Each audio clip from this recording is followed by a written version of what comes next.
This video contains spoilers for Fullmetal Alchemist, Stormlight Archive, and the Diviner series by Lippa Bray. How would you pitch one of the best, most accessible anime ever made? You know, the one about the two brothers seeking the Philosopher's Stone. Fullmetal Alchemist. It exceeds in almost every aspect. Magic, memorable characters, manageable length, a compelling narrative, and concise themes.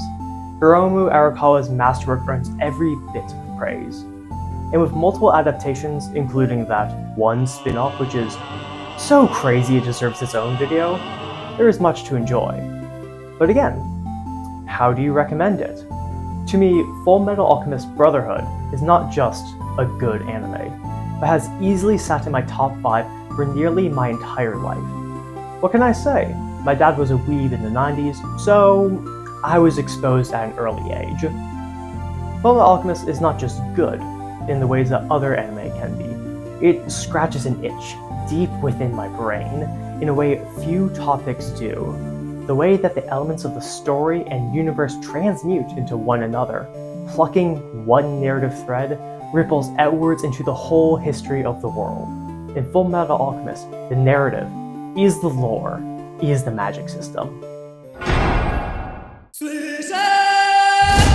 But what do we mean by that? Let's begin by defining the narrative. Narrative is the causal beats that comprise what we think of as the story. An event happens because of some character's choice or random chance, causing another event to happen in sequence, and so on. Narratives, because they are easy to understand, are used to teach complex topics. Rather than explaining history through lists of events and famous people, history is often narrativized to make it more accessible. To quote Game of Thrones Season 8, "There's nothing in the world more powerful than a good story." While Game of Thrones' first season might be hard to follow with its dozens of characters and convoluted narrative flow between events, it can be easily described as a family that is torn apart because Ned Stark is honorable and intelligent, but not cunning or brutal, like the Lannisters. Fullmetal Alchemist narrative is peak, and the selling point of the series. Edward and Alphonse Elric are trying to bring their mother back to life with alchemy, but fail. Edward loses his arm and his leg, and Alphonse loses his entire body, and has his soul bound to a suit of armor. The two are now on a quest to look for this Philosopher's Stone, which should be able to repair their bodies. Within the first season of the show, there is a clear causal flow that pushes the narrative along. Ed and Al are distraught after the whole Shao, Tucker, and Nina incident. Then they fight this Shvalin terrorist called Scar and lose. They make their way back to their hometown of Rezenbuhl to get Ed's automail arm repaired by Winry Rockbell. While en route, they find Dr. Tim Marco, who has an incomplete Philosopher's Stone and refuses to tell them how to make it, but then points them in the right direction to continue onwards. A clear narrative path following the memorable characters, Tucker, Scar, and Marco, each defined by their abuse, misuse, and regret for using alchemy, the magic system of the setting. Each with lore linking them to the rest of the world as well. The horrors that Amestris' state alchemist program enables, the monsters the military can create, and the state's continuous hunger for lives.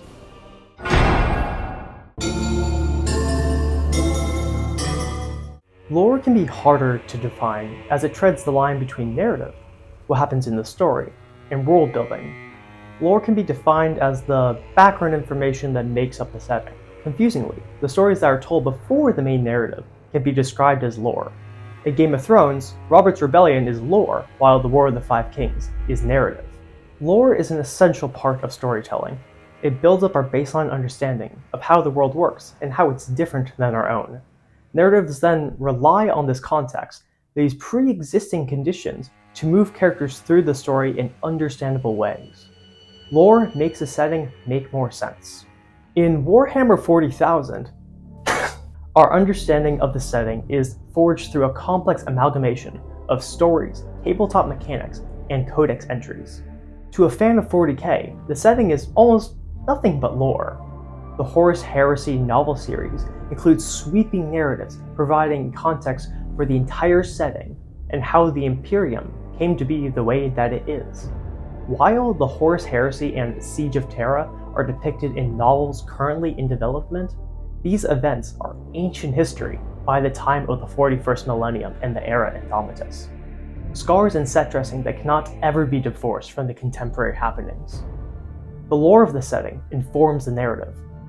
Likewise, our understanding of history is created through an amalgamation of individual narratives, documentation, and artifacts. One of the major events within the world of Fullmetal Alchemist is the Ishvalan Civil War. Around a decade before the start of the story, Amestris had a large ethnic and religious minority within its southern territory, called the Ishvalans. While under military occupation, an Amestrian soldier shot and killed a child, sparking a rebellion amongst the Ishvalans. After 7 years of conflict, the Amestrian dictator, Fuhrer King Bradley, not subtle at all, published Executive Order 3066, turning the Ishvalan Civil War into a war of extermination. State alchemists such as Edward Superior, Colonel Roy Mustang, were used as human weapons, deploying their magical, alchemical powers to quickly eradicate the Ishvalans. During this time, Scar was an Ishvalan freedom fighter, and his brother was heretically experimenting with alchemy. Scar was badly wounded by a State alchemist, and his brother transmutes his own arm onto Scar's broken body to save him. Upon waking up, Scar mistakenly thought the Amestrian Doctors Without Borders had done the surgery. Scar then kills the Dr. Rockbell and his wife. He murdered Winry's parents. This tragedy was just one of many during the genocide. In reality, the Ishvalan War of Extermination was a testing ground for advanced weapons, technologies, and the experimentation needed to make the Philosopher's Stone. Directly responsible for the magical destruction, a young Roy Mustang vows to rise through the ranks of the military so another Ishval is never allowed to happen again. The lore contextualizes the narrative. The magic system actuates the lore. Magic systems are the unusual methods and mechanics by which things are done within the story. This applies to structured, hard, and unstructured, soft magic systems, as well as special powers. The defining aspect of a magic system is how it impacts the narrative, the special abilities that it grants to the characters. Within Elden Ring, the magic system of spells and Ashes of War grants the players additional verbs to use during combat encounters. The player not only gains the ability to project damage at range, but to express themselves in more ways than hitting an enemy with a big stick a few times or hitting an enemy with a small stick many times. As with all items, spells in Elden Ring come with their own lore directly attached through item descriptions. Every spell gives context to the world, how it works, or where it came from. Even the stat allocations and classification contextualize the spells as incantation or sorcery, informing the player of how powerful an individual spell should be and who should be able to use it. Environmental factors tie the magic system and lore together as well, with item and enemy placement gesturing at ancient stories which led certain tools to be left in these locations, where they are eventually found by the Tarnish. In real life as well, the magical narratives of the ancient past ripple outwards, slowly transforming into the world that we know today. In Homer's Iliad, the story of Troy is a story of gods meddling in the affairs of mortals. The Olympian woman forced Paris to choose the fairest amongst them. Sea-born Thetis gave her son Achilles near invulnerability. Golden Apollo cursed Cassandra to forever have her prophecies of doom fall on deaf ears. Divine intervention is the magic system of Greek myth. The stories of magic and gods continue to inspire throughout the ages. Mighty Alexander, namesake of Kaisers and Tsars, aspired to emulate Achilles. Through conquest and diffusion, Greek myth became the framework by which many people interpret polytheistic religions. Humankind cannot gain anything without first giving something in return. To obtain, something of equal value must be lost. That is alchemy's first law of equivalent exchange. In alchemy, the law of equivalent exchange is the fundamental framework of magic and philosophy within the world of Fullmetal Alchemist. Believing in equivalent exchange logically leads to certain conclusions. There can be no gain without sacrifice. Hard work must pay off. But from the other side, there cannot be success without hardship.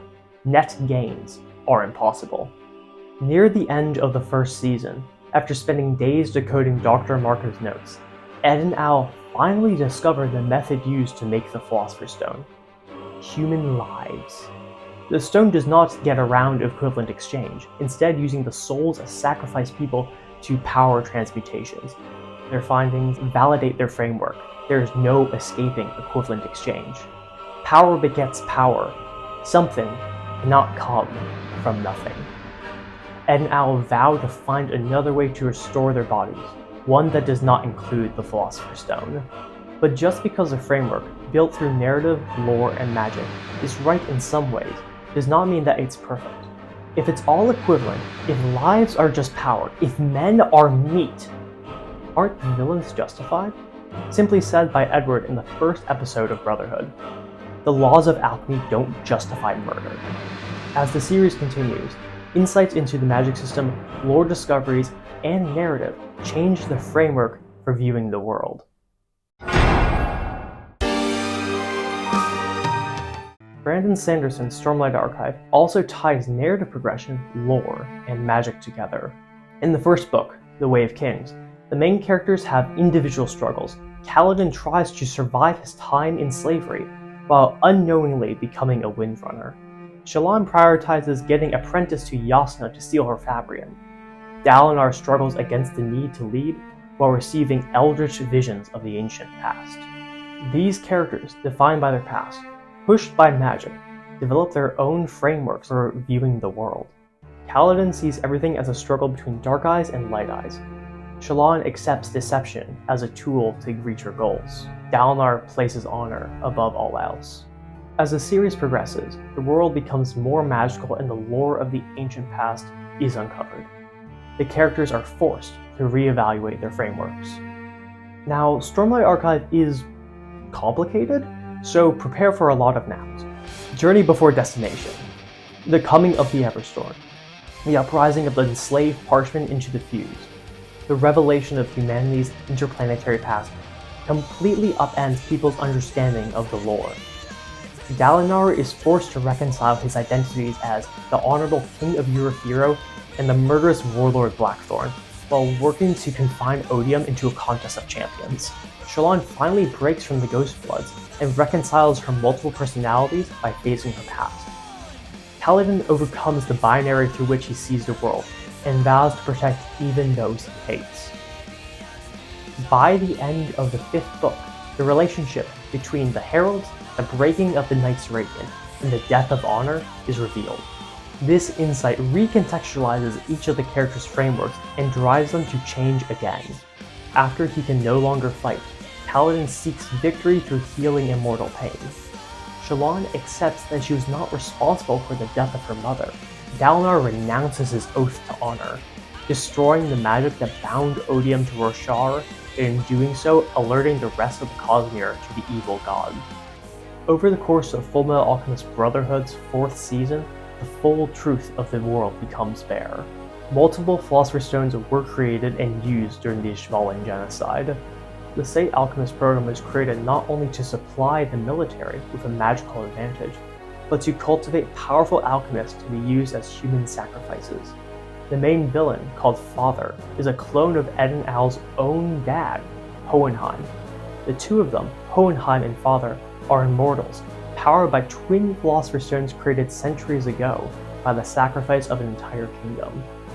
Father used his immortality to manipulate society to cultivate more power.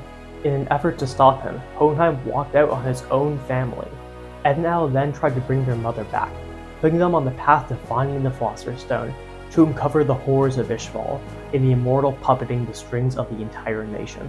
Like the Ouroboros of the homunculi, the magic system, the lore, and the narrative are all tied together. The present is consumed by the past.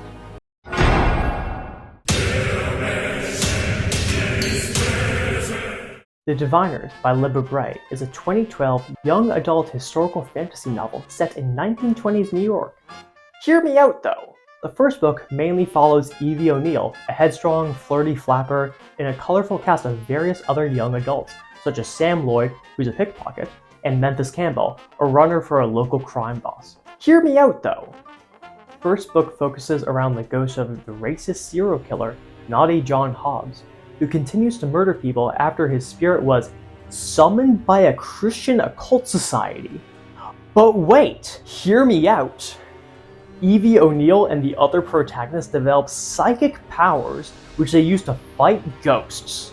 The series also has a wide-spanning conspiracy, which ties together government eugenics programs, industrial tycoons, Aryan cyborgs, the occult, and each one of the characters' tragic young adult backstories. Got all that?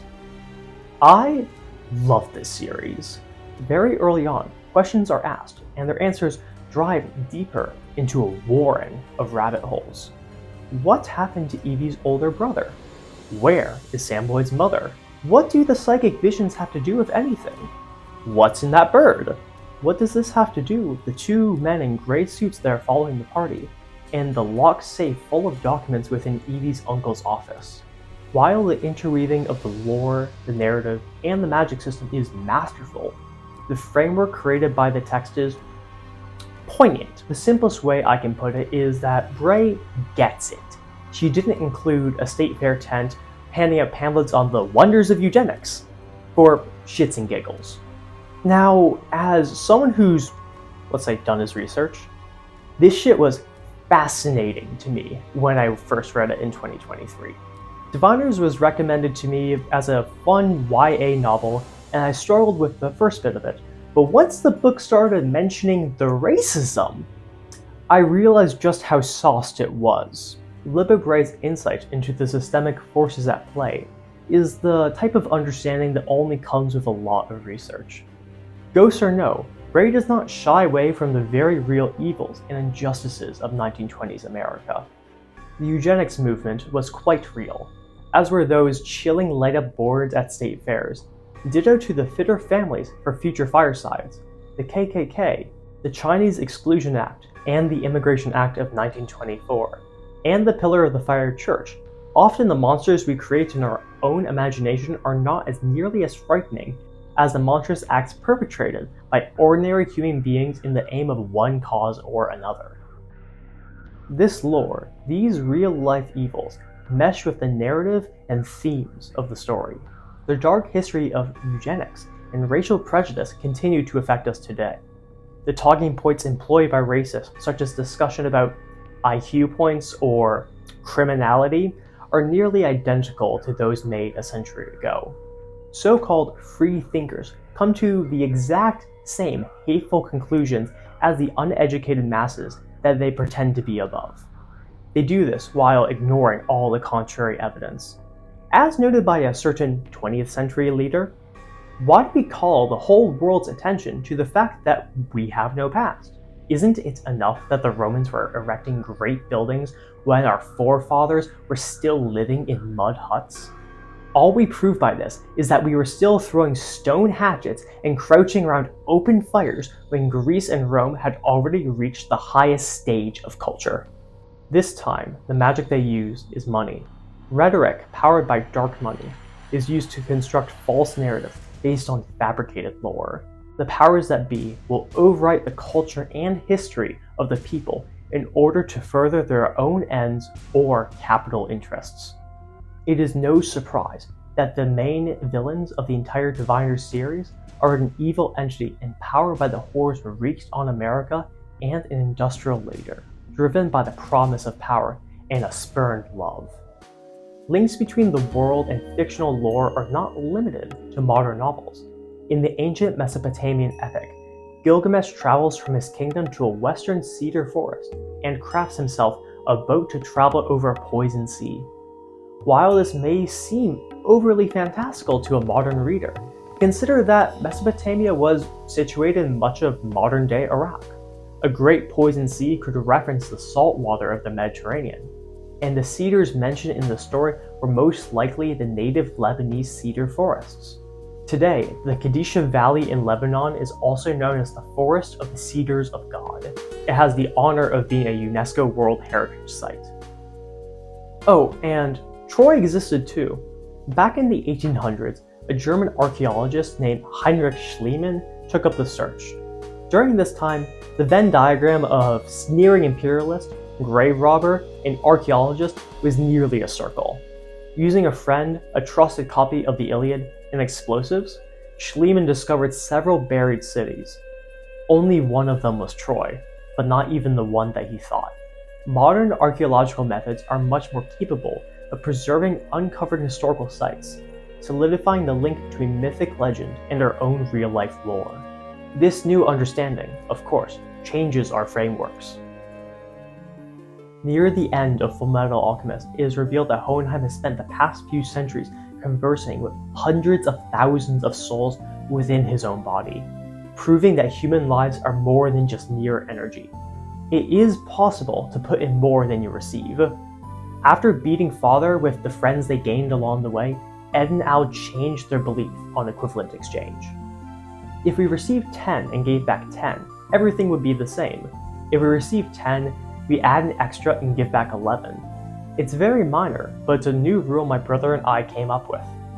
By learning more about the past, our lore, and the politics of the present, and the world's narrative, we can develop our own framework for understanding why things are the way that they are.